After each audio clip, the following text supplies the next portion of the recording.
I think sir got logged out. I think we can proceed with Dr. Jayaprakash sir's talk. Yes, ma'am. Monica ma'am, sir has been introduced earlier. We can start with this session immediately. Okay, fine. Yeah, Rahul, please allow sir to share his screen, no? Yeah, ma'am. Sir, please share your screen. I'm giving you. I'm audible, I hope so. Yes, Yes, yes, Yes, yes. sir. Yes, sir, you are very You're audible. audible. I'm sharing my screen.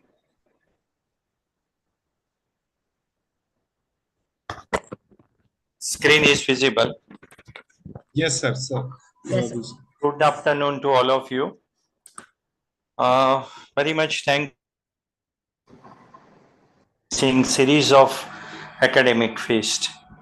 Today is the day of Rath Yatra, and at Ahmedabad as well as Puri and many other places, Rath Yatra is being conducted. I hope that Lord Jagannath is going to bless Dr. M.C. Patel and all of us with a lot of good things. I will be talking about the placenta, the past and beyond. So it is going to be not only Ecrita syndrome, but also everything practically about the placenta.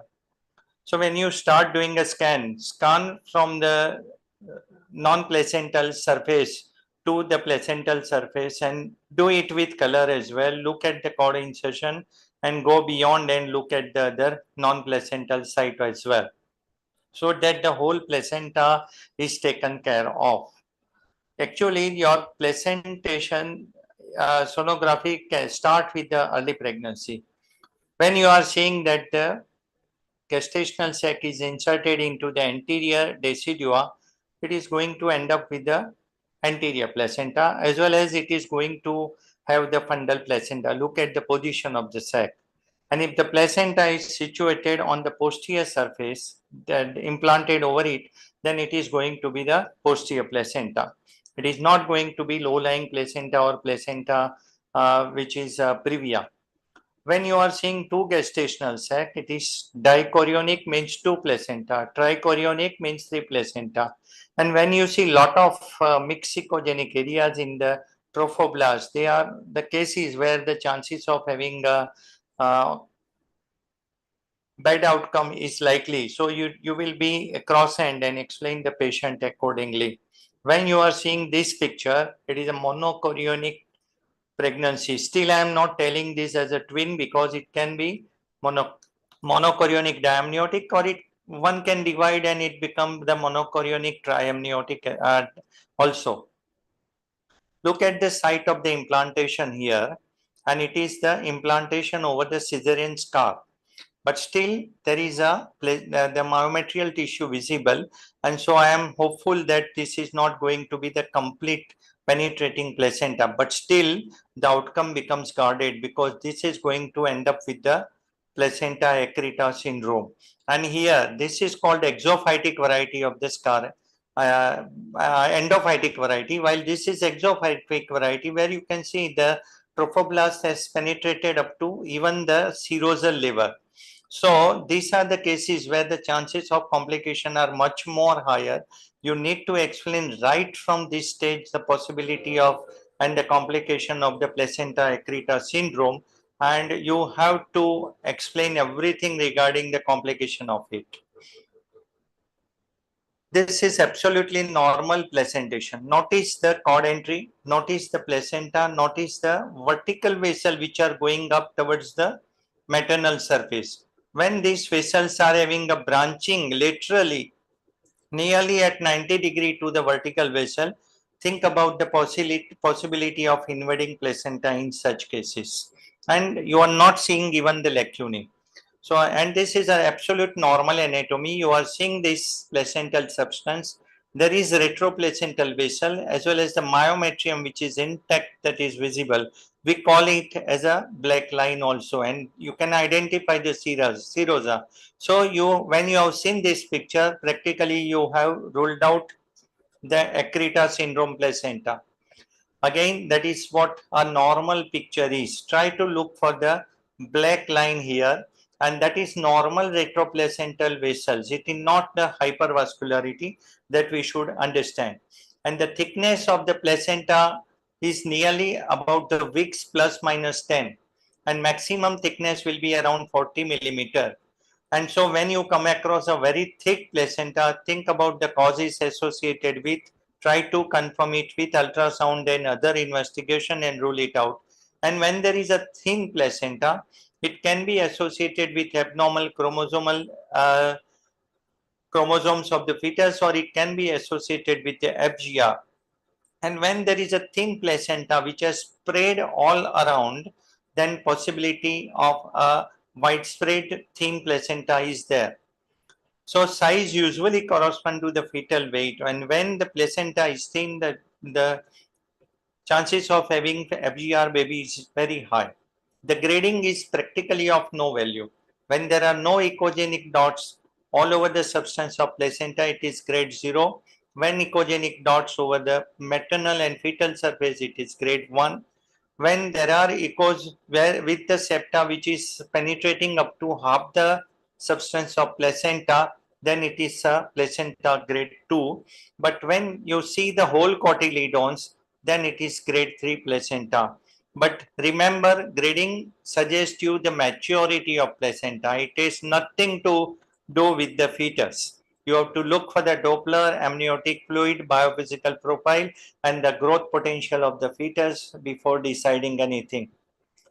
The placental problem can be previa, abruption, accidental hemorrhage, placental consistency. You have to look for abnormalities of the placenta. You have to identify, and any mass lesion like chorioangioma or a hematoma one should look for.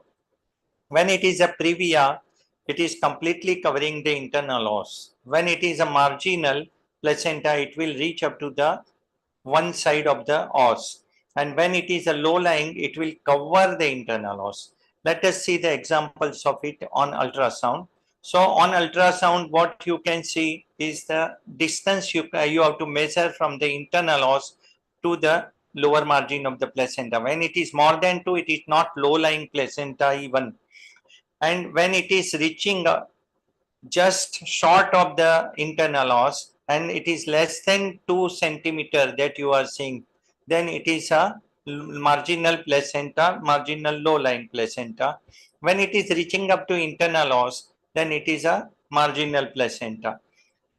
Abdominal scan do not give you a good idea. That's why transvaginal scan is to be performed in practically whenever all the cases whenever you are suspecting the placenta previa or the abnormality with the cervix. So this is a marginal placenta previa. And when you look at the placenta and it is covering the internal os completely, then it is a grade 2 placenta previa. And when it is completely covering, it is a central placenta. You will see that in the center, that is over the cervix, the placenta will be thinned out because here there is not sufficient myometrium to support the placenta. In such cases, one has to look for the placenta vasa previa also. Whenever there is a placenta which is previa, we have to look for any hematoma, that is the collection because of the separation of that previa placenta, and try to identify and confirm what are the changes that are occurring over there, because that is going to affect the outcome. You cannot in all the cases judge the hypoxia of fetus because of the bleeding, because acute bleeding cannot make changes, or the fetus cannot go for the adaptation, and so you cannot judge the timing of delivery based on the color Doppler in any case of placenta previa usually. There are certain problems with the diagnosis of placenta previa, like the head, when it casts a shadow, you are not sure. This was in fact the normal case, while this was the case where there was a placenta previa.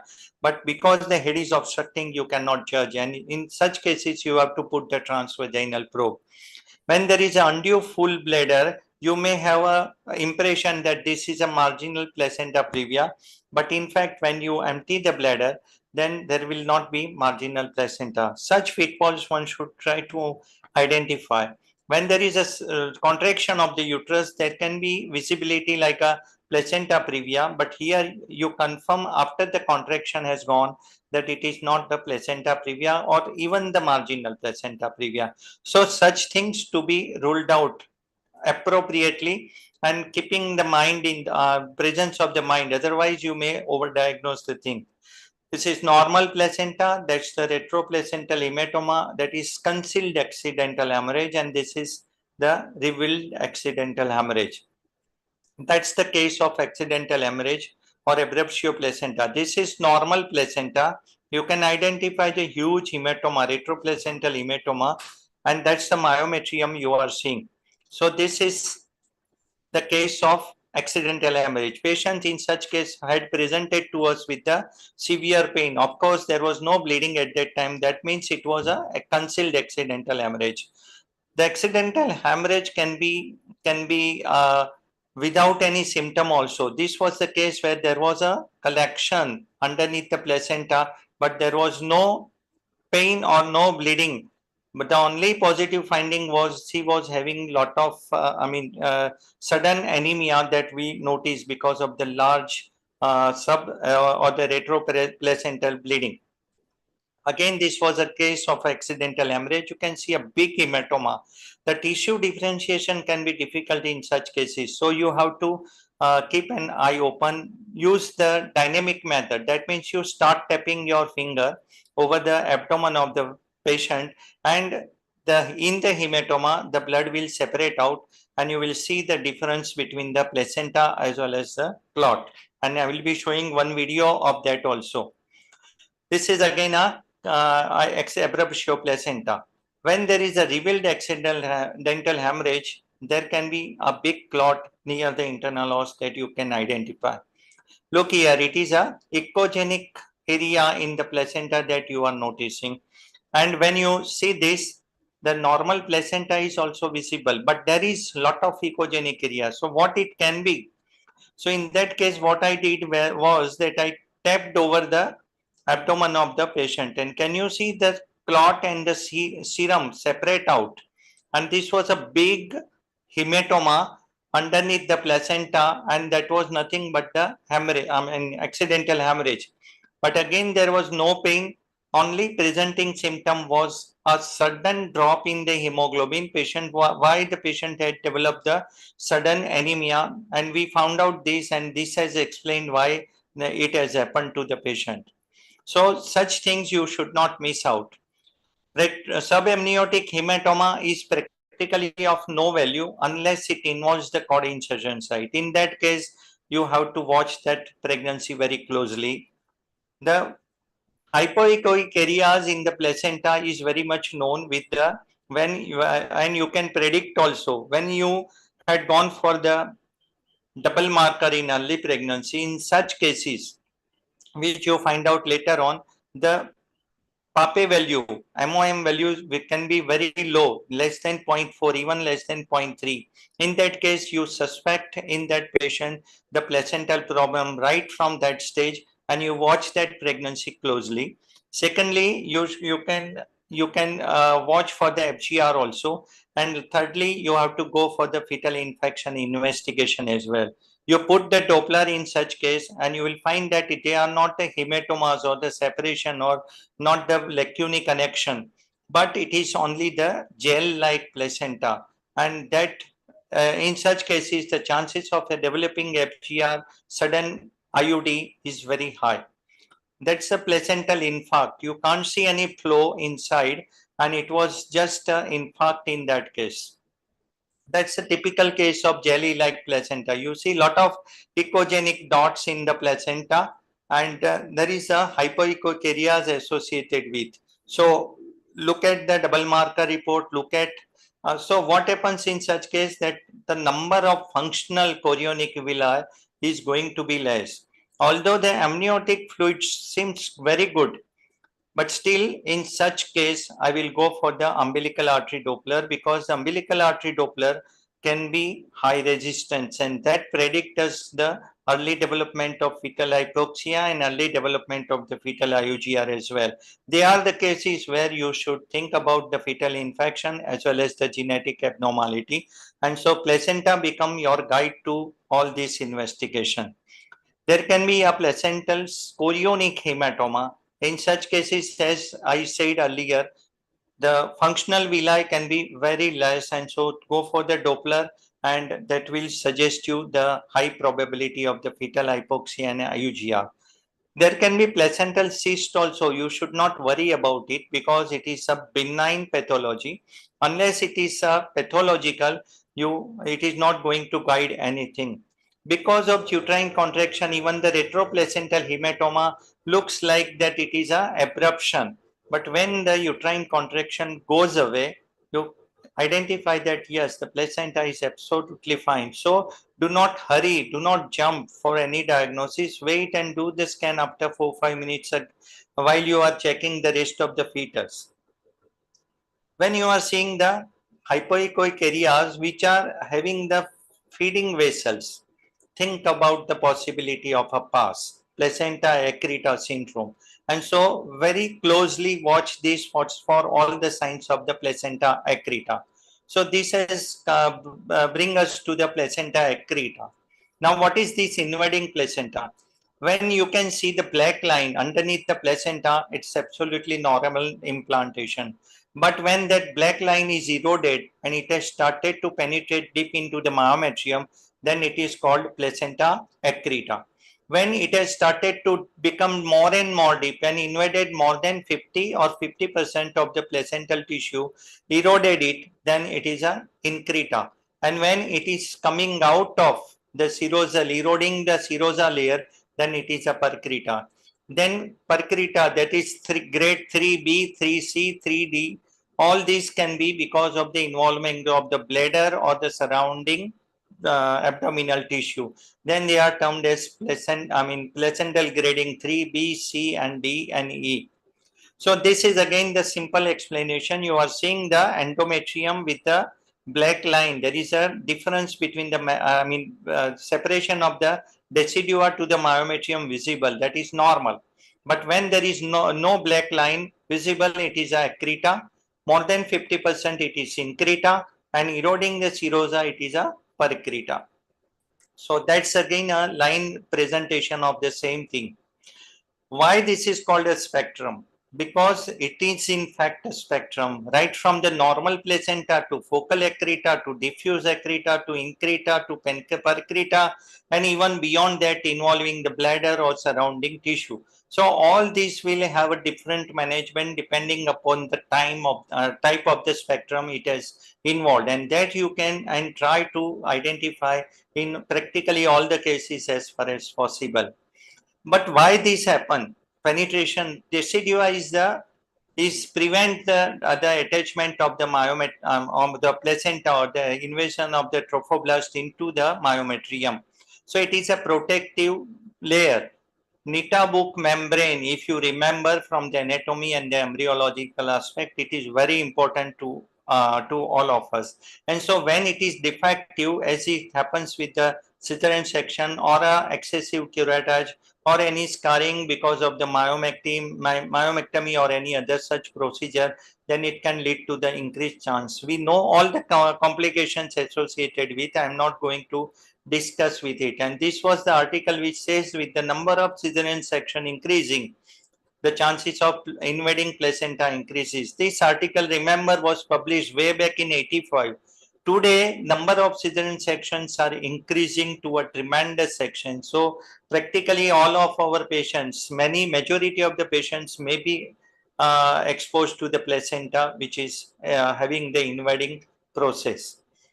What are the findings? How you judge? Loss of the clear zone, lacunae, myometrial thinning, placental bulge, focal exophytic lesion, as well as the bladder wall interruption.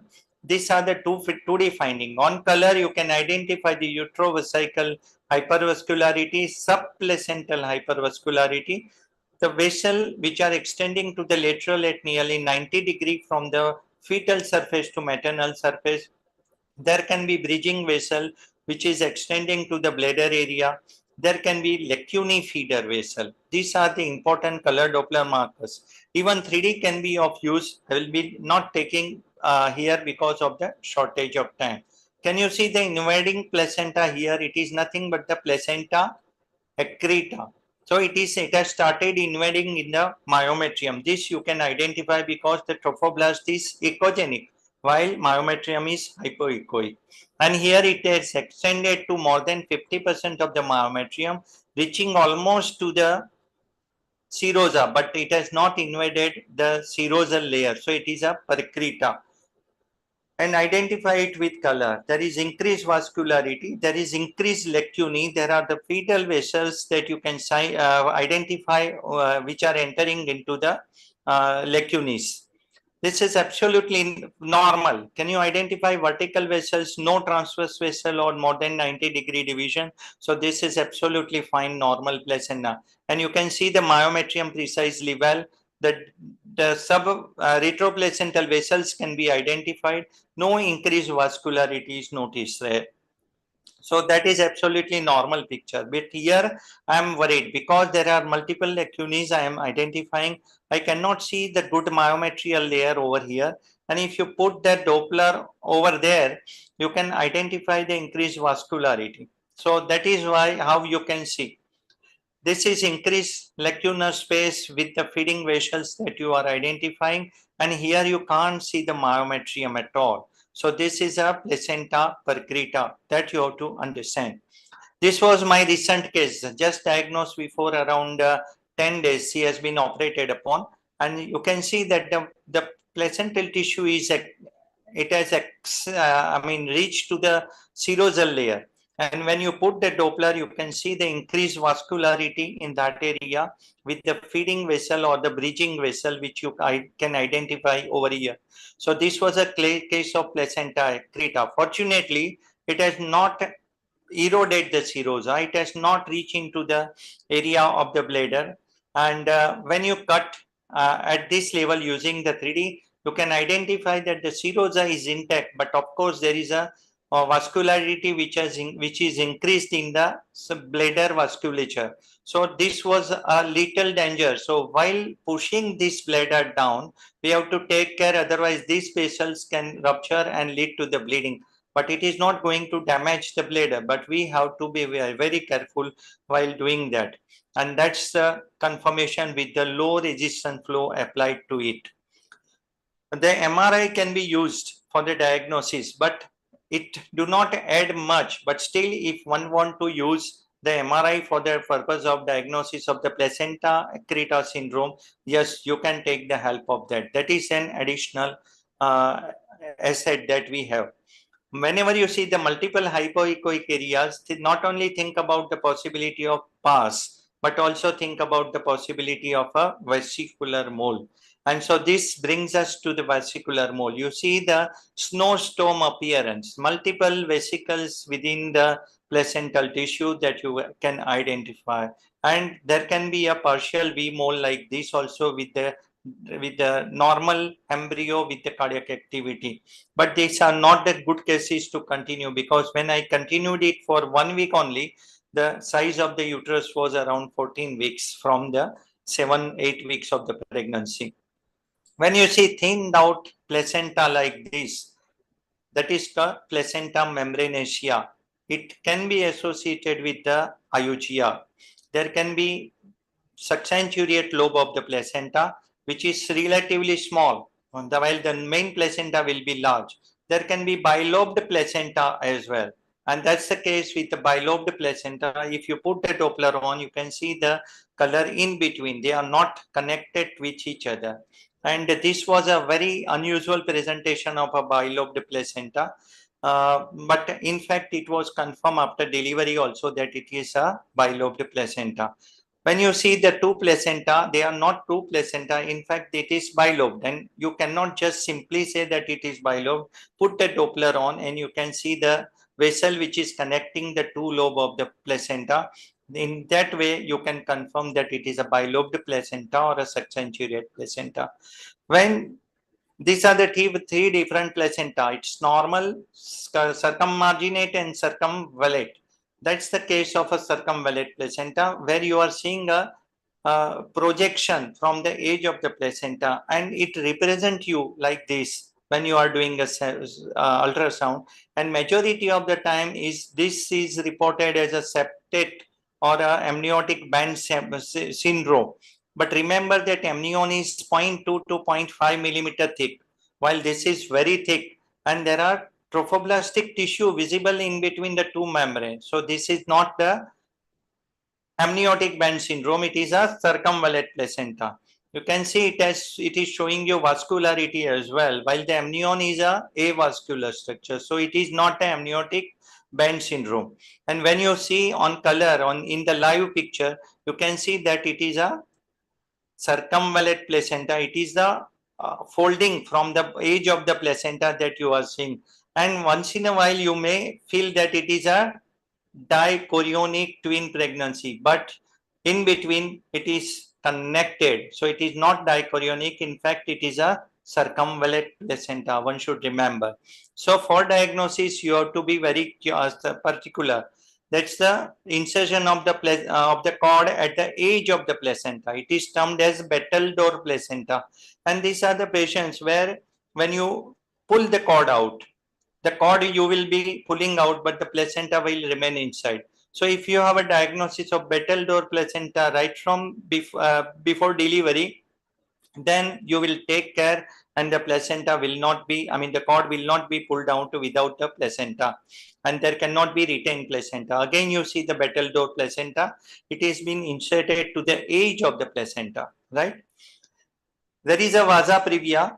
I think 2 more slides. Vasa previa visible. And what is vasa previa? It is the placental vessel which is running underneath the membrane over the internal os. So these are the patients when they bleed, there is a fetal bleeding and not the maternal bleeding. So when you come across a vasa previa, that is the indication to deliver the patient by cesarean section. Otherwise, during the time of delivery, patient may bleed and will lead to the exsanguination and will die in utero. So this one should remember, and it is not at all difficult to identify.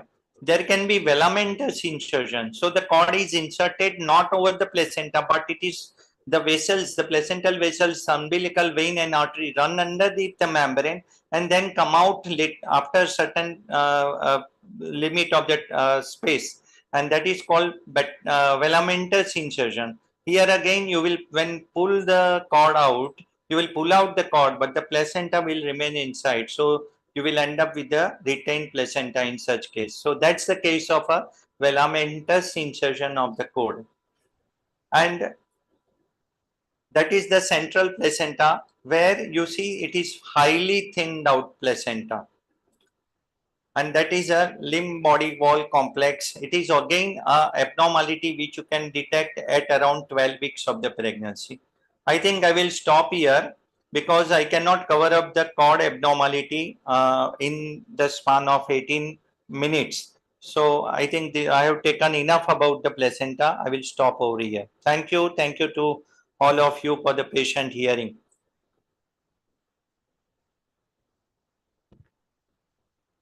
I have stopped my screens.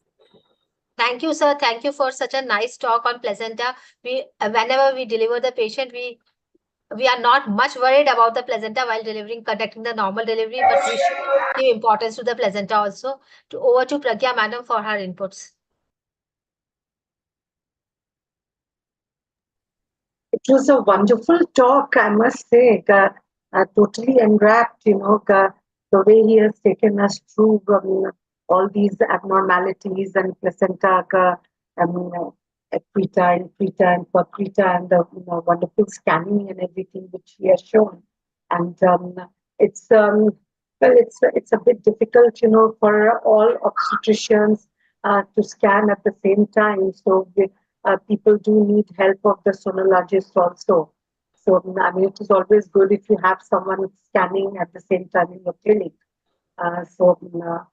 Everyone cannot be as good as Dr. Shah, I must say, but wonderful talk, and it was really indeed, and I'm sure that all the delegates would have enjoyed it very much. Thank you, madam. He has not left any room for questions or doubts. That's the thing. So I don't know what to say. Mhm. I thank all the chairpersons, Shaiju sir and Pragya madam for the session, chairing the session, all the speakers. Unfortunately, we Monica ma'am, couldn't hear ma'am, Shah Chandra sir. sir has joined back. If it is possible.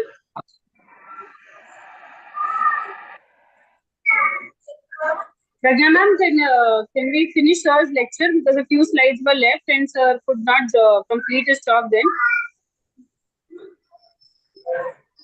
Yeah, sure. Yes, yes, ma'am. Sir, you can start with your presentation. Okay, can you see my screen? Yes, sir. Okay, so I was talking about putting a shunt in a bladder and the baby had removed the shunt. So we then decided to do a fetoscopic procedure. And these are the 2 millimeter curved fetoscopes that we use. And this is how we puncture again with Sendlinger technique. The trocar is in place. We are putting the fetoscope now through the sheath. And that's the bladder that is getting punctured here. So just 1 minute, I will, too many images coming. Okay, so that you can see the scope going in now. Can you see the screen properly? Can you see the screen? Yes, sir. Yeah, so that's the scope going into the posterior urethra here. And then we will pass in a laser fiber. So this was the urethral valves that we could see. These are the 2 leaflets of the urethral valves, posterior urethral valves with the scope in position. Then we used 400 micron laser fiber through that scope. And there we are burning the posterior urethral valves.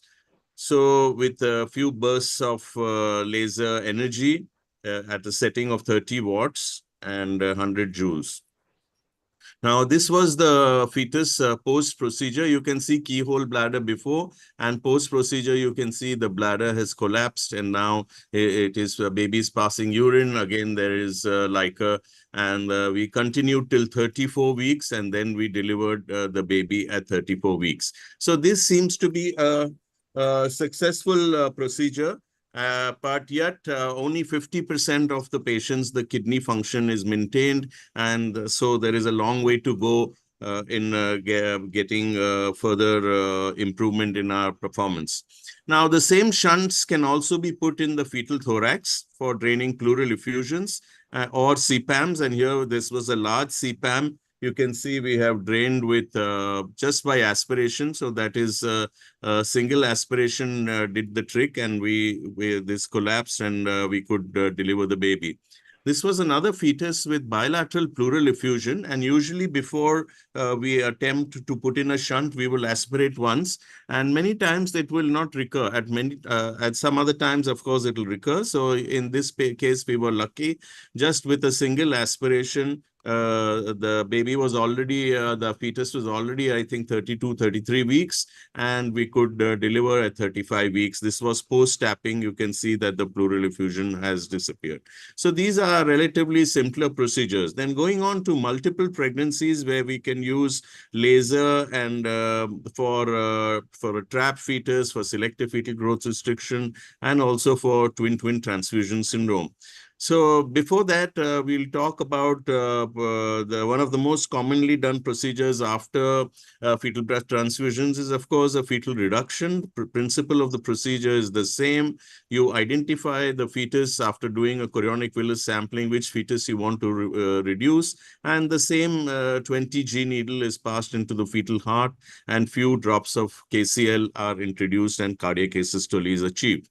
In a monochorionic pregnancy, of course, when reduction is required, we may need to do either a fetoscopic reduction or an intrafetal laser with Seldinger technique. We pass in the simple 20G needle into the pelvic vessels of the fetus. and through which a laser fiber is passed in. In this case, a 600 micron laser fiber is directly passed into the fetal pelvis. You can see the laser fiber going in there. And then we target the pelvic vessels of the fetus here. And you can see this was the monochorionic fetus in a triplet pregnancy where the mother wanted to continue at least one of the monochorionic pregnancy. And here we are causing a burn of the pelvic vessels here. You can see here the vessels are God.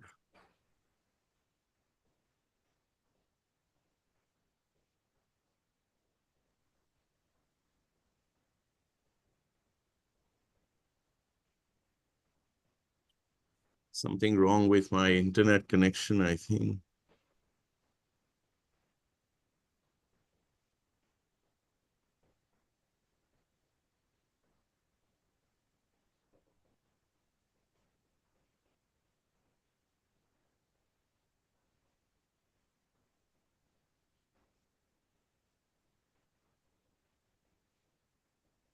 Hello, can you hear me? Yes, we Yes, sir. can hear you. Yes.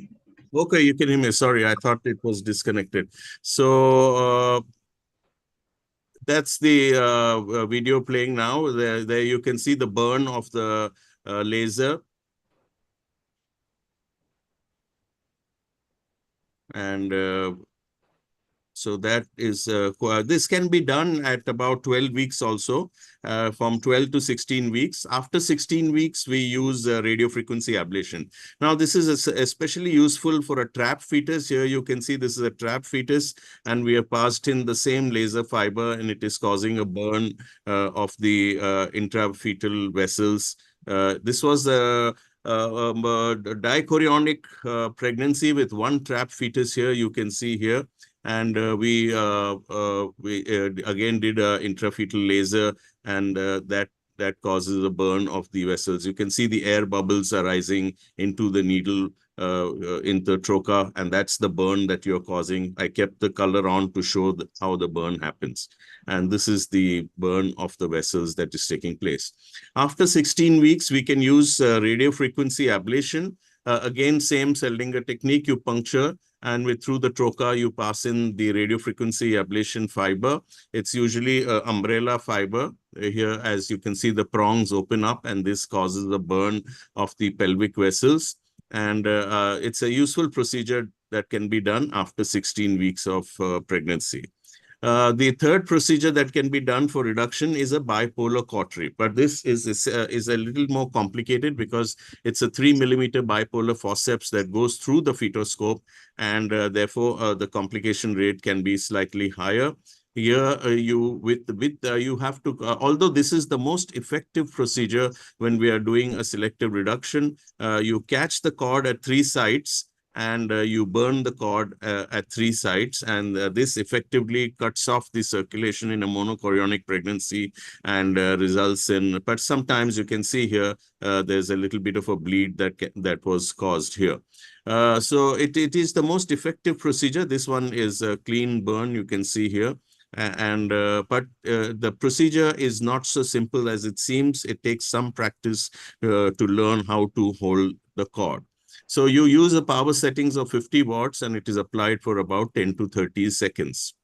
Now, the last procedure that we do is of course, twin-twin transfusion syndrome. This is, you can see stage 2, where there is severe oligohydramnios with polyhydramnios and distension of the bladder. And then stage 3, with Doppler changes. And these stage 2 and stage 3 are the situations where you will go in with a fetoscope. It's usually a 4 to 6 millimeter fetoscope. And you can do it under ultrasound guidance. With percutaneous anesthesia or spinal anesthesia or regional anesthesia. And we will then pass in again through the trocar, which is punctured with Seldinger technique. And there you can see that we will identify on ultrasound the trocar coming in.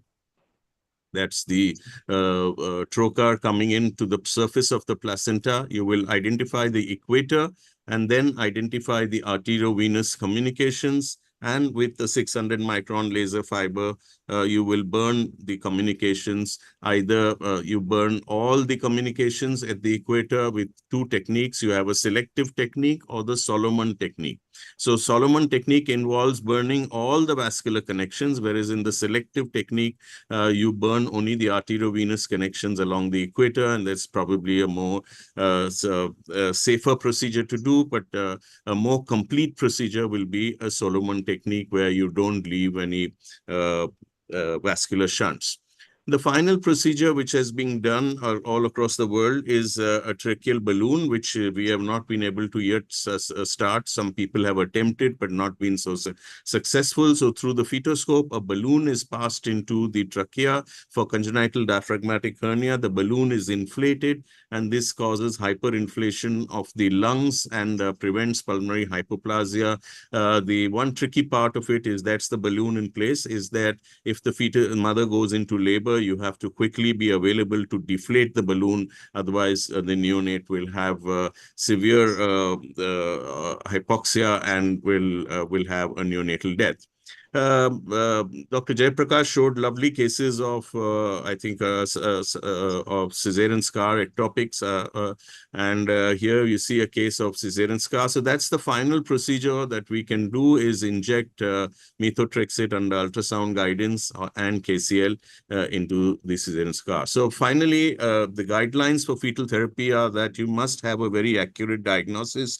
The natural history of the condition should be known. It should not be that you're treating a condition which can naturally resolve. And of course, the risks of therapy should be acceptable to the patients. And these essentially can be a premature rupture of membranes, chorioamnionitis, and of course, premature labor and premature birth.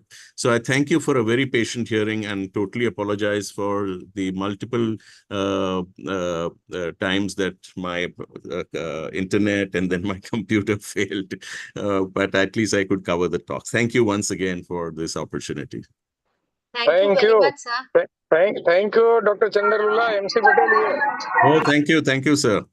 Yes, you have kept me your promise and you have joined this webcon and nicely explained all the procedures which are very much used. Thank you, sir, for sparing time for us. Thank you, sir. Thank you.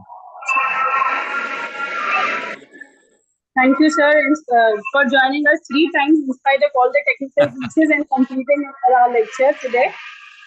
Monica ma'am, are we done with your session so that I can start with my session? Now I thank all my both of my chairpersons, Pragya Mishra madam and Saiju sir, for chairing the session, all the speakers, PK Shah sir, but because of some technical problems, we couldn't hear him. Dr. Sonal Panchal madam for her video presentation, Dr. Raju Girdhari Konkar sir, and extra speaker what we got in our session also, we are highly thankful to them. We got opportunity to have them in our session. Over to you, Dr. Monica, for the next session on. Thank you, Dr. Monica. Thank you, Jaya, for coordinating the session. Thank you, Pragya ma'am, for chairing. And I also thank all the esteemed faculty members for staying in for so long. I know we are getting a little late, so without wasting much of our time, I would introduce the chairpersons for our session, Dr. Sadhna madam and Dr. Shikha Agarwal ma'am. Can we have the CD slides, please?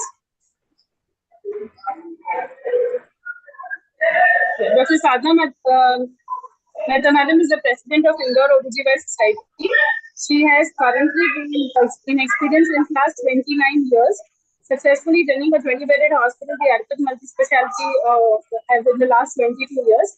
She has received the Lympha Book of Records by operating the huge para-ovarian sector. She's also the recipient of Wonder Foxian Award and she's also received the second prize for paper presentation at ISAT 2030. We welcome you, ma'am, for chairing the session. Our next chairperson is Dr. Shikha Agarwal, madam.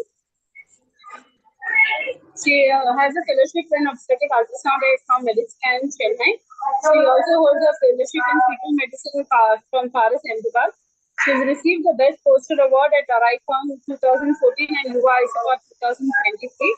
We welcome both of you to chair the session, and I request Sadhna madam to introduce our first speaker, Dr. Kuldeep Singh. Yeah, good evening. It's my pleasure and to interact with you all. I thank Dr. M.C. Patel and Dr. Alpesh Gandhi sir for inviting me as a chairperson. And I would like to introduce our senior respected Kuldeep Singh sir. He is a well-known sonologist and he is a master trainer in his field of ultrasound, which he is so passionate about. He practices ultrasound in New Delhi and is known for his skills in ultrasound and obstetrics and gynae and infertility. I've also attended his classes some time back, and his slides were so beautiful. I was so amazed to see the way he teaches everybody. He's very passionate about sonography and he is having a lot of knowledge, thorough knowledge about ultrasound, particularly in infertility, obstetrics, and all this thing, all types of cases. He has more than 600 talks in national and international platforms. He has been invited to share his academic experiences in Japan, France, Spain, Genova, and so many places. He has received 4 awards and 3 gold medals in the field of ultrasound. He has authored 16 books on ultrasound and obstetrics, gynecology, and infertility. His books have been translated into Spanish, Chinese, and Portuguese. He was awarded the Imaging Science Award in the AICOG in Delhi. He is successfully running Sono School, which organizes various training programs in ultrasound and obstetrics, gynecology, and infertility. And he has delivered the prestigious Dr. V.N. Shirodkar oration in Solapur. So I welcome you uh, to deliver your lecture on ultrasound. Thank you. Thank you. Thank you so much, ma'am. Thank you. I'll start sharing my screen.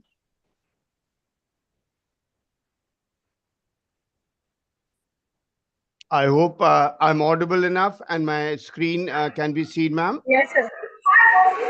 Yes, sir. Yes, sir. Thank you. Thank you so much. Thank you, Dr. Patel, for inviting me. Thank you, Dr. Alpesh, sir, for planning such a nice program. Thank you, Dr. Monica and Dr. Monica, and my respected chairpersons. I hope my slides are moving. Let me just check because the slides are moving, Ji? Yes, sir. Perfect. So I'm going to be talking on ultrasound in endometriosis. There are plenty of you who are members of Sono School. I'm just going to first start off with a little theoretical bit, and then it's going to be all pictures and videos. We all know, and in fact, you all are much more aware of that endometriosis, estrogen-dependent disease resulting in substantial morbidity, severe pelvic pain, multiple surgeries, impaired fertility. It's basically the endometrial-like tissue found outside the uterus. The microscopic internal bleeding, and you could be looking at endometriomas, inflammation, fibrotic scarring, formation of adhesions, and distortion of pelvic anatomy.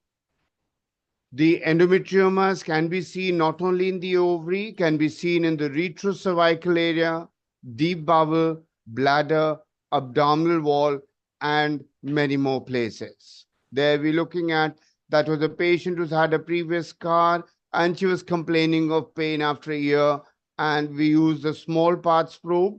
In fact, if you don't have a small parts probe, don't worry. Use your transvaginal probe because it has a higher frequency, better resolution, lesser penetration, and you'll be able to see these areas. In terms of looking at where could the endometriosis be, the implants, where all could the adhesions be, you can see at various places.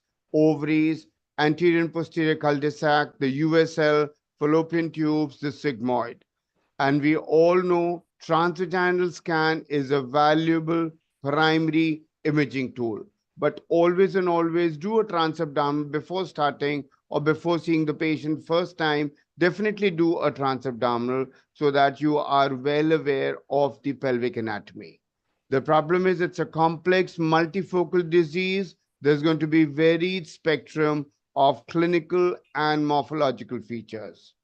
The high accuracy of transvaginal scan is going to let us know the mapping of disease extent, and it's going to guide us about the treatment strategies. The good thing about transvaginal, which you can't do on a transabdominal, is the dynamic nature, where we could be looking at various things, and we have the international deep endometriosis analysis. That's the IDEA consensus group, so that we all follow those steps and we get informed report rather than me saying something else, somebody else saying something else. And the four components are: we need to evaluate the uterus and adnexa. It has to be dedicated search for DIE, deep infiltrating endometriosis. We need to assess the sliding sign, and we need to detect the sonographic soft markers. It occurs in 3 to 15%. The clinical manifestations could be variable. There could be no symptoms. I'd seen a large endometrioma, and that got in fact known to me, and she didn't have any trouble at all. And when we did the laparoscopy, it was an endometrioma. Or it could be at the severe portion of the spectrum, life-altering dysfunction. Prevalence higher in symptomatic women, up to 50% in patients who are infertile, and 50 to 90% with chronic pelvic pain. We are all much more aware of dysmenorrhea, dyspareunia, chronic pelvic pain, infertility. The problem with ultrasound is it's operator dependent. So there are going to be inconsistencies in detection and decreased sensitivity. So we need to have a proper protocol addressing the multiple locations and manifestations. The first step, we're looking at evaluating the uterus and adnexa. See the uterus in a SAD section, in a transverse section, looking for adenomyosis. See whether the uterus is enlarged, globular, bossulated, salt and pepper appearance. You're looking at vertical blinds. You're looking at myometrial cyst, posterior myometrium thicker than the anterior myometrium. Association between adenomyosis and endometriosis. And when you're looking at adenomyosis, there is going to be a correlation with more severe symptoms. 20 to 30% had a higher prevalence otherwise, and in 50% of patients with DIE. And you're going to be looking at more of menorrhagia and dysmenorrhea. You could be looking at diffuse, focal, or cystic adenomyosis. There you're looking at posterior myometrium thicker than the anterior myometrium. You're looking at adenomyomas. You're looking at cysts. You're looking at a salt and pepper appearance. You're looking at an enlarged globular bossulated uterus. That's the endometrium. Posterior myometrium thicker than the anterior myometrium. Looking at the vertical blinds over there. I hope my video is working fine, ma'am. Yes, sir.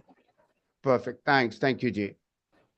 There, you're looking at vertical blinds. You're looking at a salt and pepper appearance over there.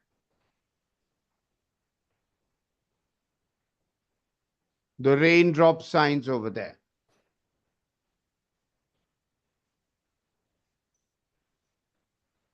Then looking at the adnexa as well. The ovary is one of the most frequent sites of endometriosis. Almost up to 67% are going to be involved when you look at from the laparoscope. And you're going to be evaluating it for an endometrioma, which can be seen in 1/3 of patients with endometriosis.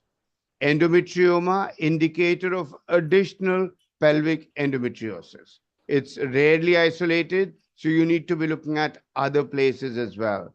50% of patients with DIE, you're going to be looking at an endometrioma, and it's going to be multifocal with increased severity and adhesion formation.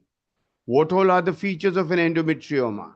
Unilocular cyst with homogeneous low-level echoes. I'm going to be repeating this again and again so that we are all clear of it. Perceptible wall, no solid component or internal vascularity. And you could be looking at atypical ultrasound features with a fluid level, avascular internal nodule, or papillary projections. If you're looking at loculations, they have to be less than 5. And in pregnancy, there could be decidualization, which could mimic malignancy with vascularized components. We're looking at a ground glass appearance. This is all basically the sedimentation. You're looking at a level over there. Do not worry. That's an endometrioma. There has to be a pattern recognition that the moment you see it, it rings a bell that you're looking at endometrioma. This appears like a solid area, but no vascularity, so you're comfortable with it. Typical endometrioma shows you a ground glass appearance. You could be looking at hyperechogenic wall foci as well. Endometrioma.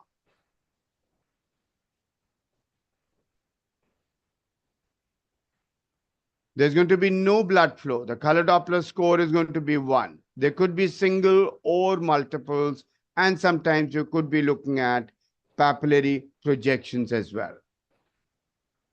Just showing you various pictures of endometriomas.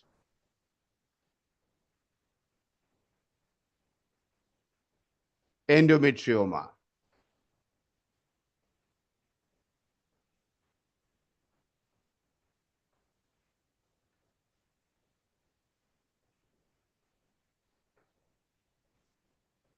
The septations could be an infrequent finding, but again, if you're not looking at vascularity in the septations, you're comfortable.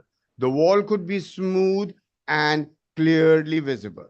There you're looking at papillary projections, not to worry about this. You're looking at septations, not to worry about this.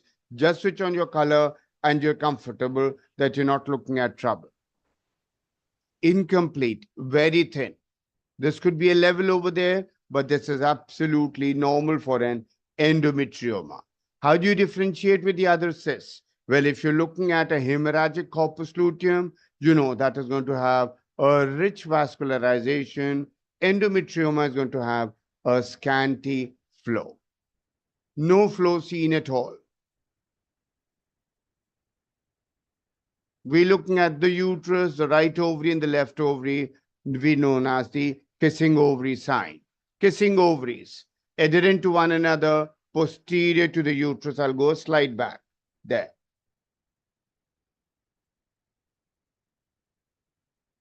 You're looking at a large endometrioma left side, a smaller one in comparison to the left one. Look at the hyperechogenic wall foci over there. Again, all pathognomic of endometriomas. The second component, you need to be searching for the DIE, systematic search. So you're going to divide it into anterior and posterior compartment with an imaginary line from the endometrial cavity, endocervical to the vagina. When you're looking at for bladder endometriosis, especially on a TVS, just have a little full bladder. Or otherwise, what I normally do is, because I see the patient first time on a transabdominal scan, they pass urine, then they come back for a TVS. While I'm doing the scan, the bladder fills up again. But make sure that it's not over distended. Otherwise, the patient is going to be uncomfortable and you're not going to be able to see it nicely. There, look at that. We're looking at the uterus. That's the endometrioma or the endometriosis in the bladder. It was basically from the scar and it was invading inside.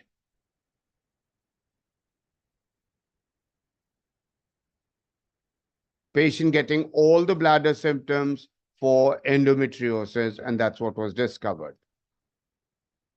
There you're looking at the bladder area and you need to be watchful for it. In terms of the posterior area, you need to be looking in for uterosacral ligaments, the bowel, and the rectovaginal area.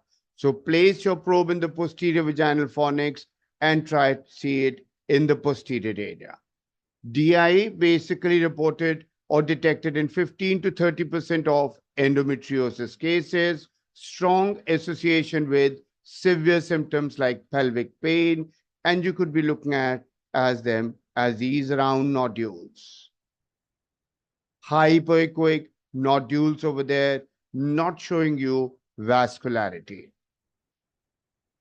The intestines involved in 5 to 12% of women with endometriosis, 10% with DI, and the rectum and rectosigmoid constitute almost 70 to 93% of intestinal lesions.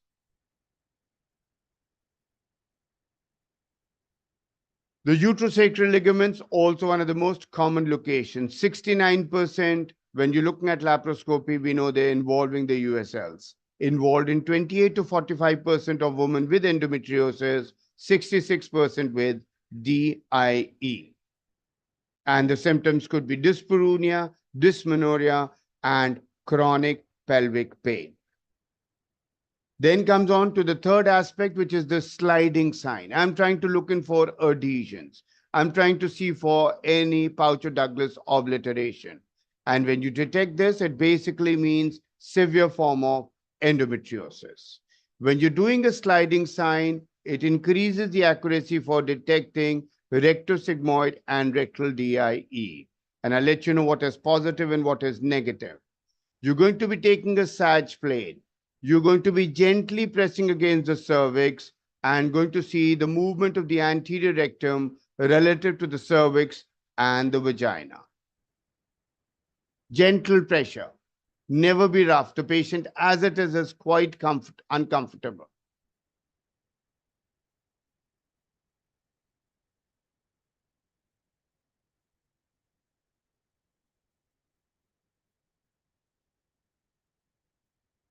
In the second part, gently press against the abdominal wall over the fundus again. That is again to see whether both the areas are moving separately or they're moving together. If there is a preservation of the expected normal sliding, that means they're moving fine. It's a positive sliding sign. I'm pressing on the anterior abdominal wall, trying and see this portion and this portion is fine or not. Negative is when there's abnormal absence of the sliding, and that is highly accurate with a nice sensitivity and a high specificity. It basically reflects presence of non-specific pelvic adhesions. That's the beauty of transvaginal scan. It's a dynamic procedure.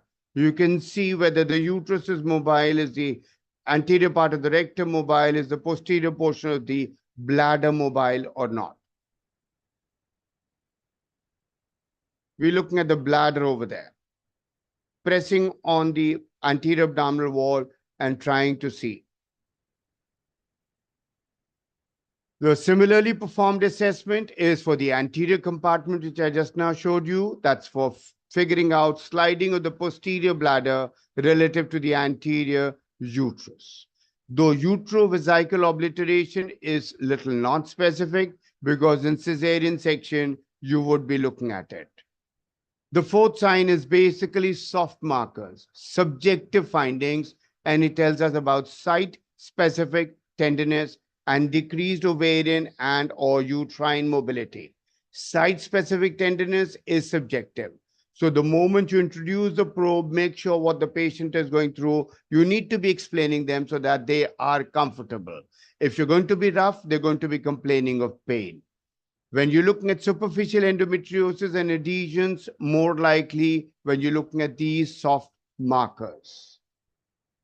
Site-specific tenderness, sonographic soft marker. You're asking or requesting the patient to let you know which is the site of pain and let her grade it into a degree of pain from 1 to 10.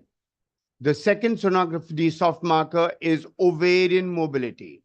When you're looking at fixation, it means adhesions. You need to apply pressure and see whether the uterus is mobile, whether the ovaries are mobile or not. Look at that.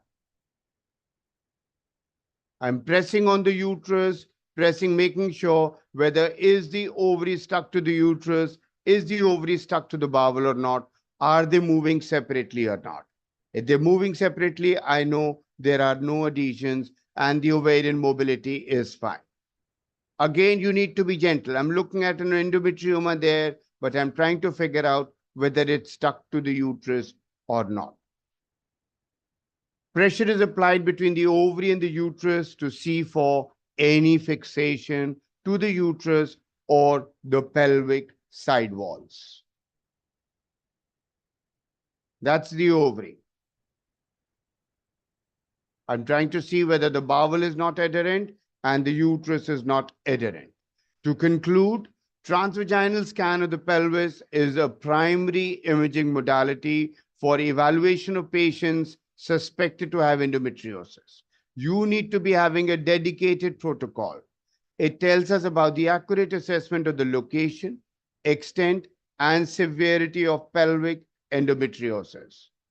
Assessment is why is it essential for guiding us about medical and surgical management related decisions. The TVS being a unique, dynamic, and a real-time features enable acquisition of information that is not addressed with other imaging modalities and improves the value of this examination for diagnosis and management guidance.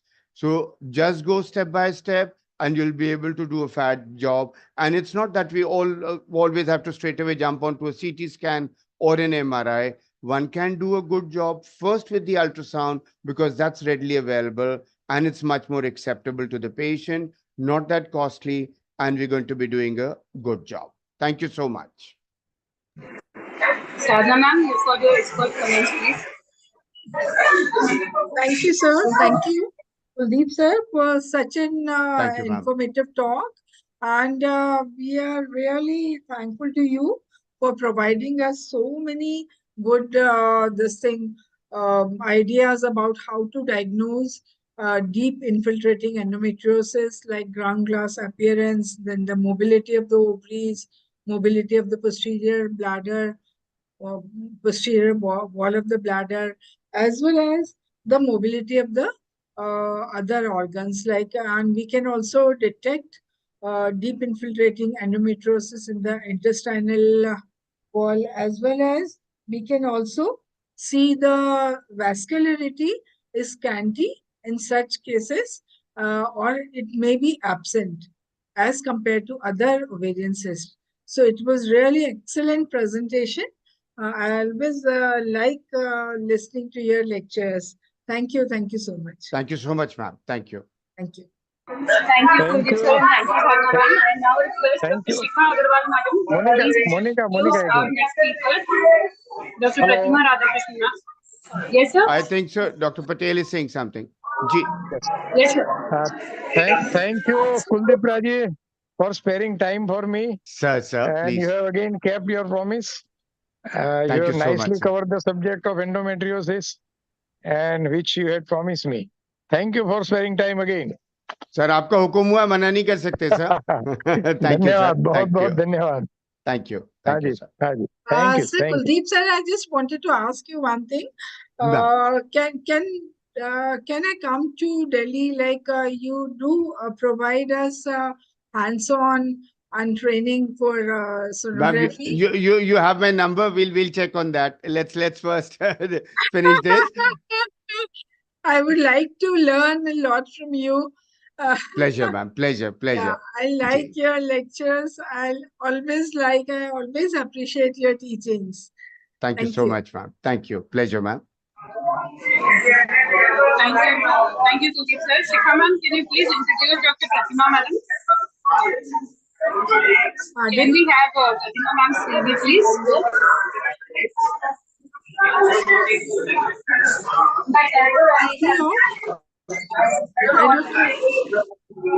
I can see Agarwal ma'am under the name of Neha. Ma'am, you can start introducing Pratima ma'am. Sadhana ma'am. Technically, for the CV slide so that we can move ahead.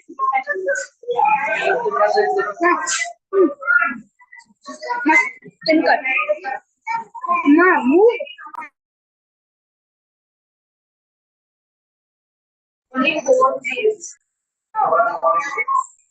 Vasu, are you there, Vasu? Hello, yes, ma'am. Please show the slide for the next speaker, Dr. Pratima madam. Yes. We need to introduce her and start the session.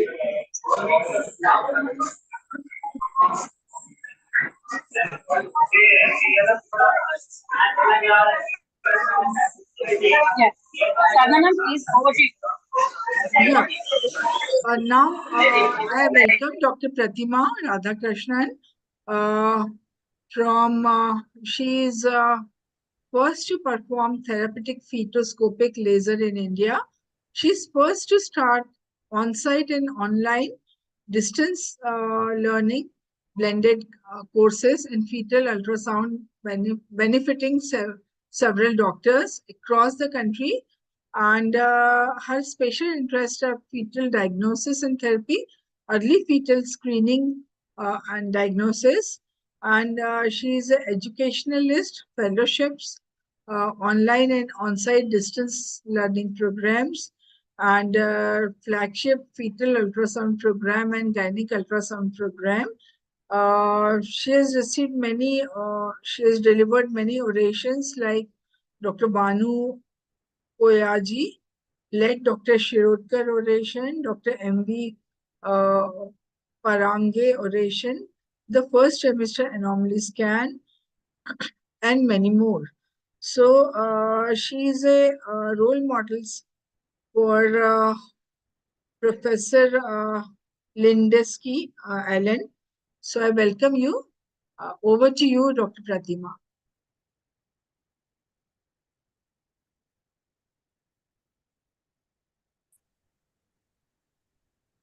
Thank you very much, Dr. Sadhana. Actually, I'm not the role model. My role models are Dr. Kipros Nicolaitis and Professor Lindsay Allen, who are the legends in fetal medicine and fetal cardiology scanning. So thank you very much, Dr. Patel, and wishing you all the very best for your upcoming elections. So with that, I'm not taking any more time. I've got 20 minutes to cover the entire cardiac imaging, fetal cardiac imaging, which is huge, right? You know, sometimes 2 days is not enough. But I'm just going to talk about the basic normal scans. What are the important structures? And of course, a lot of my talk is taken from the ISO guidelines 2013 and updated in 2023.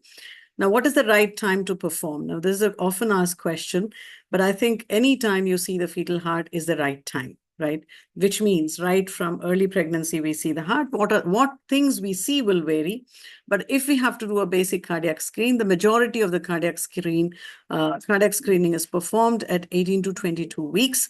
And of course, when occasionally, maybe because of the BMI, maybe because of the fetal positions, we have had to repeat it. But certainly by 22, 24 weeks, majority, almost all the fetal hearts, you can see it very, very clearly. In certain circumstances, like when there is an increased nuchal translucency, tricuspid regurgitation, or an abnormal ductus venosus, then we may have to perform the fetal cardiac scanning earlier, because we know that these are risk factors for finding cardiac abnormalities, and therefore we need to give the baby the benefit of doubt and see the baby even earlier to be able to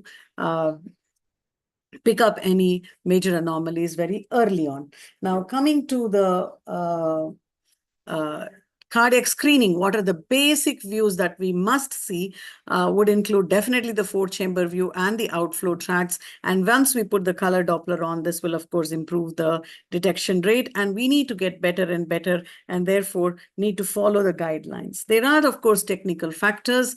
We need to use high-frequency probe, which have got better resolution and includes harmonic imaging, fantastic grayscale imaging with a high frame rate, increased contrast, low persistence, and narrow image field, which is what the imaging parameters are extremely important. And of course, when we are scanning, we need to be able to magnify and use cine loop settings. And these are very basic, important technical things that one must make sure is there on your ultrasound machine before you even start looking at the fetal heart, okay? So now let's look into the various views that has been prescribed. Now the 4-chamber view, ISO gives beautiful checklist of all the structures that must be seen in the 4-chamber view. right? Now, the cardiac scanning obviously starts from the stomach, but before we do anything, it is very, very important to identify the left and right of the fetus. And of course, that is checked in relation to the presentation of the fetus and how the fetus is lying in the mother's abdomen.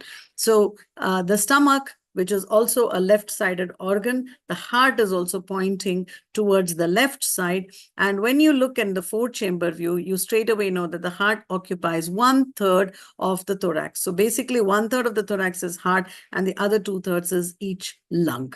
And most of the heart lies on the left side. The apex is pointing at 45 degrees plus minus 20 degrees. And of course, you will count all the chambers, the four chambers are present. And of course, when you see I've not included videos in my presentation today, only because sometimes the videos can interfere with the transmission of the Zoom. And I've had some unpleasant experiences in the past.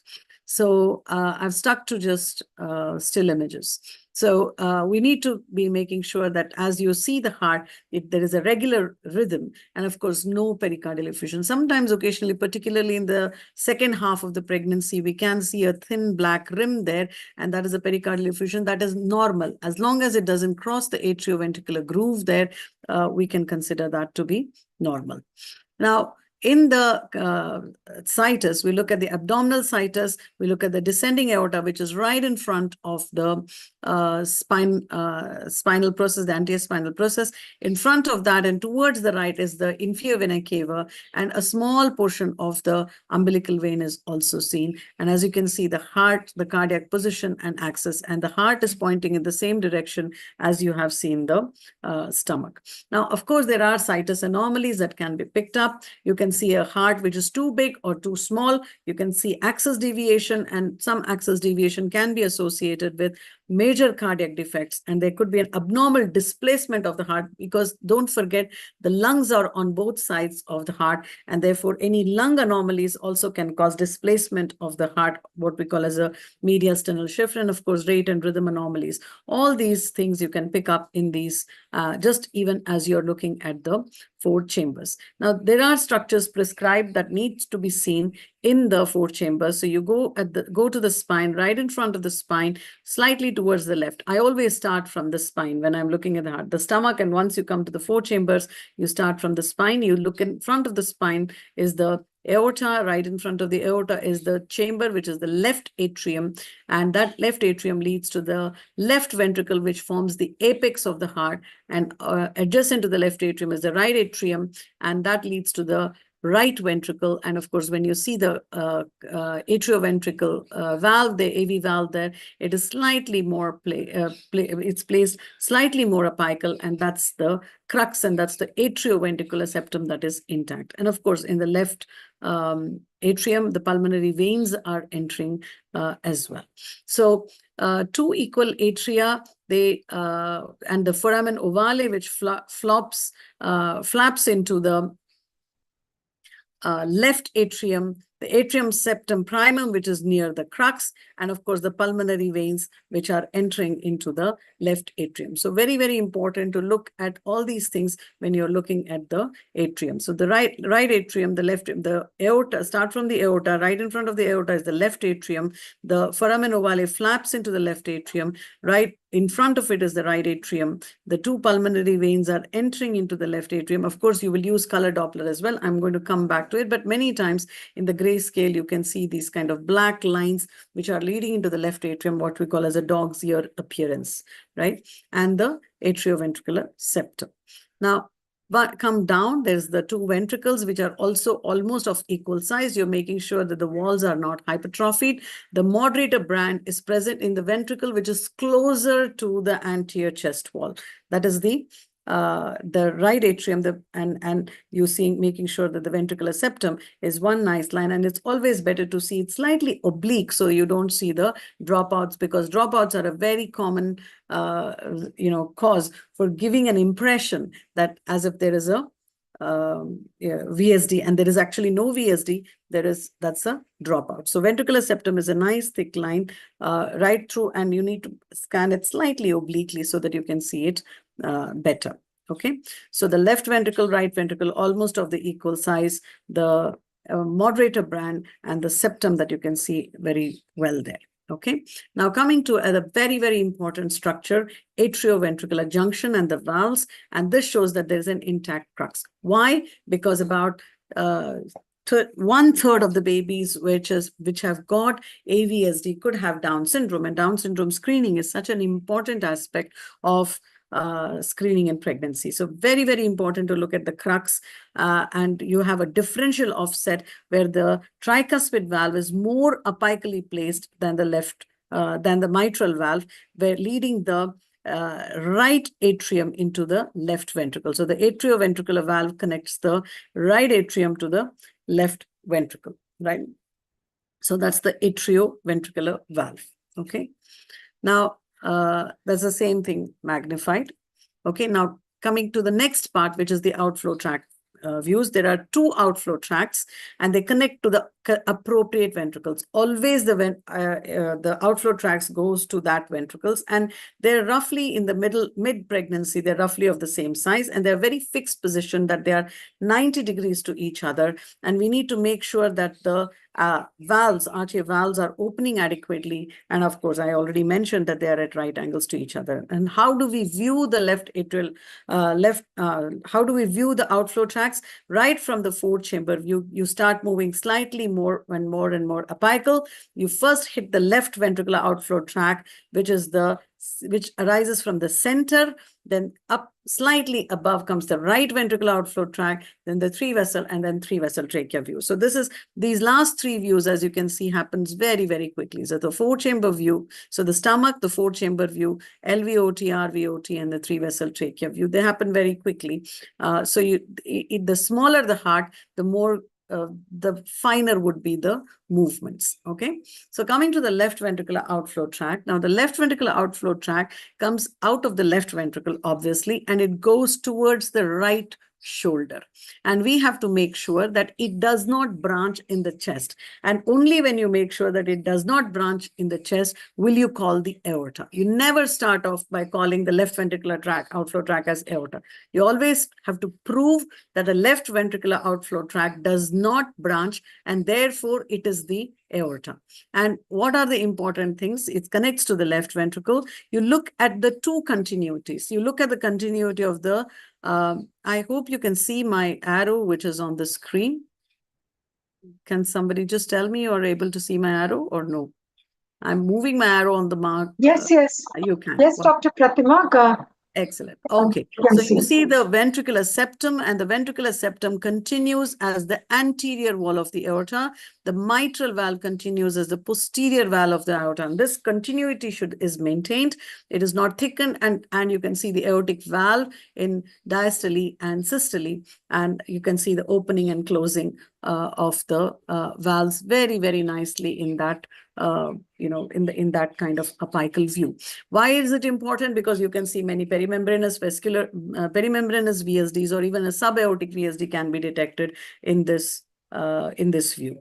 Okay, and of course the tetralogy of Fallot, which is one of the most common anomalies of the heart, you can see a displacement of the origin of the left ventricular outflow tract, and because there is a malaligned VSD, and therefore it is very important to prove in every single fetal scan that we do, that the left ventricular outflow tract has maintaining this continuity, the anterior wall of the aorta and the septum, and the mitral valve with the posterior wall of the aorta. Okay, so that's the same thing. Again, you can see the aortic valve there in diastole. Right. Now, coming to the right ventricular outflow tract, it is obviously connected to the right ventricle. It crosses the aorta at right angles, and it is called the main pulmonary artery. So this the right ventricular outflow tract arises from almost, because right ventricle, I told you, remember, is closer to the anterior chest wall. So it comes from the anterior chest wall, it heads straight back towards the spine.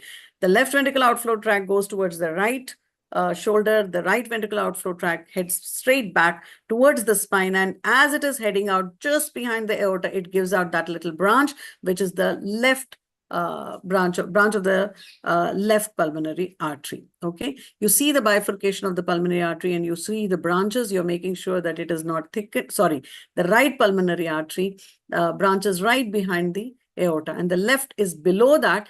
Sometimes it can be difficult to see the left branch, and it continues as the ductus, because we know there are 3 branches of the pulmonary artery. Okay, so you come slightly up and you see the 3 vessel view, which is the pulmonary artery, which is a longish kind of a sausage kind of a view. You see the circle of the aorta, and you see a smaller vessel, which is the superior vena cava. You look at the relationship, and always aorta is central. Always aorta, the left ventricular outflow tract, aorta is central. So the pulmonary is on the left, the aorta and the superior vena cava. Of course, the descending aorta is behind, onto the left side of the spine. So you look at the relationship of the 3 vessels, and of course the number of 3 vessels. There are always only 3 vessels in the 3 vessel view. The position, the pulmonary artery, aorta and superior vena cava, the alignment of them, because both pulmonary artery and aorta are almost the same size, and superior vena cava is a smaller vessel. So you will never see 2 or 4. If you see 2 or 4 vessels in the 3 vessel view, then that is clearly abnormal. You come slightly higher and you see very clearly the ductal arch and the aortic arch. They're both meeting at the V to the left of the spine. Okay, they form the V, and this V is very important because it is to the left of the trachea, and you can see the superior vena cava, the trachea and the superior vena cava there as well. And blood has to flow back towards the spine to the left. So these views are extremely important. So this is the same in the ultrasound as well. Now coming to the color flow Doppler, which is a very, very important integral part of cardiac scanning right from the first trimester till the end. Now, we need to visualize the blood flow pattern. You need to know the direction. It definitely helps to improve the detection rate of anomalies. And of course, like anything else, you need to have optimal settings, narrow the box to your region of interest. The velocities in the heart are high velocities, and therefore you have to increase the PRF. But when you're looking at the venous connections like the pulmonary veins or the superior vena cava, inferior vena cava, then you have to have a low PRF. So you need to adjust the scale as per what vessel that you're looking at. And of course, adequate color gain is very important, because again, you don't want the blood to be bleeding to the adjacent organs and then cause so much of confusion. And you need to see flow smoothly across the valves and present in all vessels, because this definitely helps to improve the detection rate. In the 4-chamber view, you can very clearly see there are 2 inflow tracts going from the atria, heading from the atria into the ventricles, and there is no crossover, and the gain and the settings is such that you see unidirectional flow of the blood filling from the atria into the ventricles.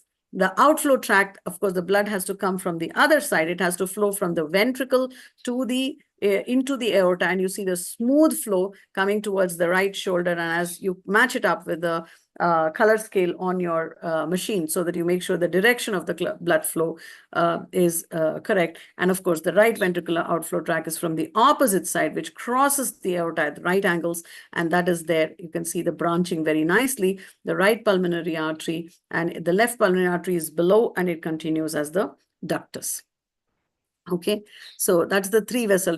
This is the 3-vessel trachea view, because all the blood is flowing back towards the left of the spine. And then coming to the pulmonary veins, I already mentioned, when you come to the pulmonary veins, because venous have got low velocities, so you need to reduce your PRF. Look at the PRF is just about 35 there. You reduce the PRF. You don't need to, that is not your region of interest. Your region of interest is making sure that the pulmonary veins, these are the inferior pulmonary veins, is entering the left atrium. So you know, when you see 2 pulmonary veins entering the left atrium, then you know that there is no partial pulmonary venous there's certainly no total anomalous pulmonary venous drainage. And the superior vessel, superior pulmonary veins, you need to go slightly higher, and you will visualize them in the LVOT view. Currently, even if you see these 2 in the 4-chamber view, that is pretty good as well. Okay, so just a quick recap of the cardia. You can see beautiful 4 chambers. You always start from, use the cardiac settings. Don't use the same settings as the ones that you would use in the normal anomaly scan. Zoom your image very, very nicely so that you can see very clearly. Reduce the grain, increase the contrast, and then you can see them much better. So, and also good habit to pause a little bit. So you could see the left ventricular outflow tract, and now you can see the right ventricular outflow tract coming towards the spine. And now we would probably put some color. Sorry. Okay, coming there, making sure that it is coming up to that, then color. Okay, so you see the ventricular filling from 2 inflow tracts from atria into the ventricle, the aorta coming out towards the right shoulder, the pulmonary coming out towards the spine, and of course, then the connecting of the V to the left of the thing. And then a little bit higher up, this is not part of the ISO guideline, but nevertheless, because it's a part of looking at the markers, and what you see here is the right subclavian artery, which at the peak you see coming behind the trachea. So you can, and as we know, ARSA, aberrant right subclavian artery, is a marker.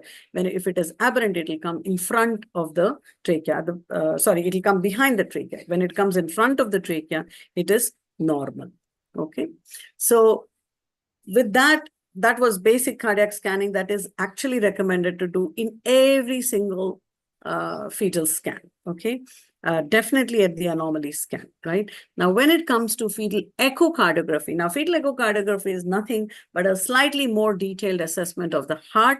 And when do we do this? I mean, it involves taking a lot of measurements and looking at the arches in addition, and taking measurements from of the tricuspid valves, the mitral valves, and the aortic velocities and the pulmonary velocities, so that we can compare it to the subsequent scans as well. So when do we do it? Of course, when we are suspicious that there's something not right in this heart, we would do a detailed fetal echocardiography. So most of the times it should be the person who is actually doing the anomaly scan to decide, hey, I think I need to do a fetal echo because I don't think the basic cardiac screening is looking good in this case. So you would go ahead and do a fetal echo to be able to assess the heart in a much better way and spend much more time on the heart. We know very clearly that majority of the cardiac defects also occur in the so-called low-risk population, which of course has most of the anomalies. However, when is the baby more likely to have a cardiac anomaly? Of course, when the nuchal translucency is more than 3.5, and when we are not able to get good views of the great arteries, or if you're not getting a good 4-chamber view, you have to be suspicious that there is likely problem in the heart, and that is why you're not getting good cardiac views. If you don't get good cardiac views, and if you're not happy with your screening, there's absolutely no point waiting for 4 weeks and waiting for the baby to get bigger and do a fetal echo at 28 weeks. If the baby is not, you're not getting good views of the heart, you need to see the baby's heart by probably a person who is more specialized in looking at the fetal hearts as well. So clearly, the ISO also gives us the indications for performing fetal echocardiography, and on top of the list is the suspected cardiac abnormality or presence of an extra cardiac abnormality, because we know many extra cardiac anomalies can be associated with cardiac anomalies. And of course, if there is cardiomegaly, there is high drops, there is fetal tachycardia, bradycardia, or there is irregular cardiac rhythm, increased nuchal translucency, there is a suspicion of a genetic abnormality based on anything. Twin pregnancies, particularly monochorionic twins, have a higher incidence of cardiac anomalies, more functional, but also sometimes structural. If there is a family history of cardiac defects, and these are very commonly, anyway, they will come and do the heart scan. But the first list, the top list, was actually, much, much more relevant in my opinion. Of course, if there are previous children which have had heart defect, or the present parents have had heart defect, pre-gestational diabetes, particularly when you detect diabetes before 20 weeks, because we know high blood sugars in the periconceptional period, with so many women having PCOS and IVF, etc., there are so much more prevalence of teratogenicity in the periconceptional period, and high glucose levels can be quite teratogenic, and therefore they need to have a proper fetal echocardiography. If the mother has got a autoimmune disorder, particularly if she's carrying anti-Ro, anti-La antibodies, the mother may not be affected herself, but it can selectively pass to the fetus and cause bradyarrhythmias and heart block. And if it's picked up early, then you may be able to salvage some of these fetuses.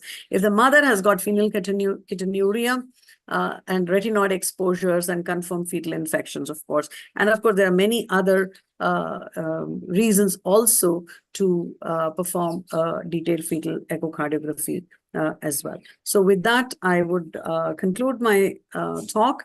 And thank you very much, Dr. Patel.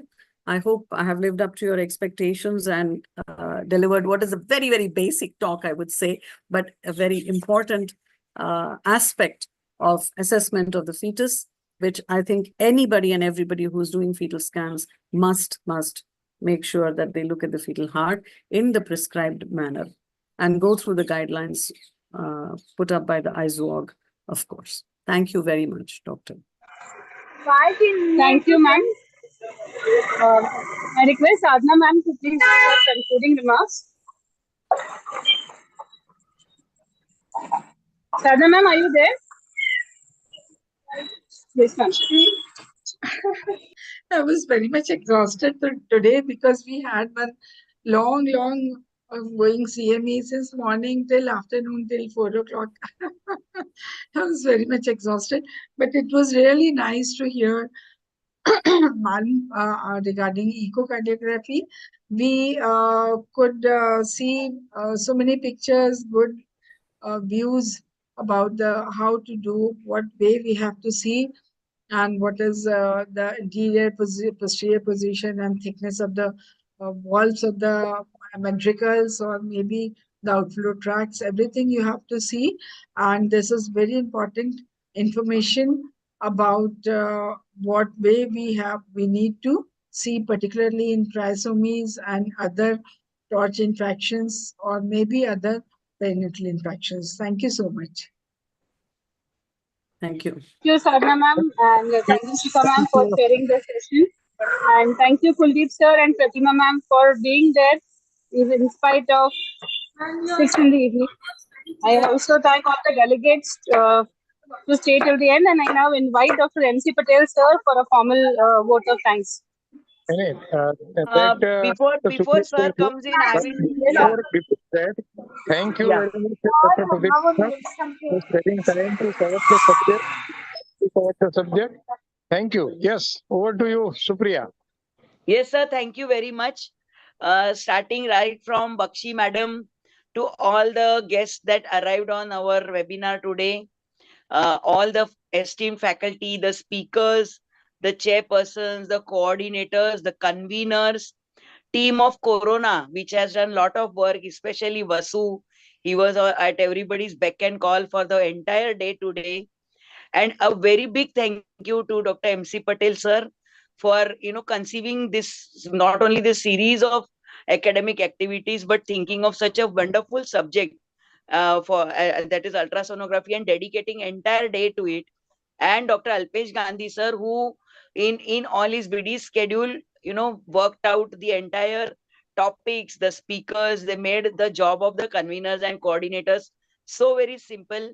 So thank you all of you for coming together and making such a wonderful event for this day. Big thank you to our 3,000 to 4,000 odd audiences who have been with us for the entire day and listened to the scientific deliberation. To all of you, especially the faculty who is waiting till the end, thank you very much. MC Patel sir, very, very heartfelt thanks to you on my personal behalf for allowing me to be convener for such a wonderful program. Wishing you all the best for your journey forward. And I would request you now to give us some parting statements before we close the meeting. Thank you. Thank you, Supriya. At a type of webcon on 7th of June with a topic of surgical skill in OB-GYN. And at that time also we had an overwhelming response, 4,000 plus audience. So we were encouraged. And one more webcon, we did it on 23rd of June with high risk pregnancy. And again in that webcon also, 4,000 plus delegates had joined. So with this inspiration, today's program was totally designed for imaging science, seen the unseen, and day-to-day routine topic, which are very much useful in our practice and ultimately to be useful to our patient. It was the goal. So to discuss all the focus topic related to imaging science, we had designed this program. And just I mentioned prior also, Dr. Alpesh Gandhi had taken lots of pain to help me a lot as far as this program is concerned. And all the conveners, coordinators, faculties, and of course, Corona people and Vasu in particular, they all have put their efforts to make this WebCon a great success. And again, this program has also hit 4,000 plus delegates. Thank you, everybody, for everything. Thank you. Thank you very much. Thanks. Thank you, sir, for the opportunity to coordinate and wishing you all the very best for all your proxy endeavors. Thank you. Thank you. Thank you, Monica. sir. All the best. We Thank all you. are with you every time, every day. Oh, yes. Thank you. Yes, Vasu, we can conclude. Thank you, sir. Thank you. Thank you. Thank you for joining, sir.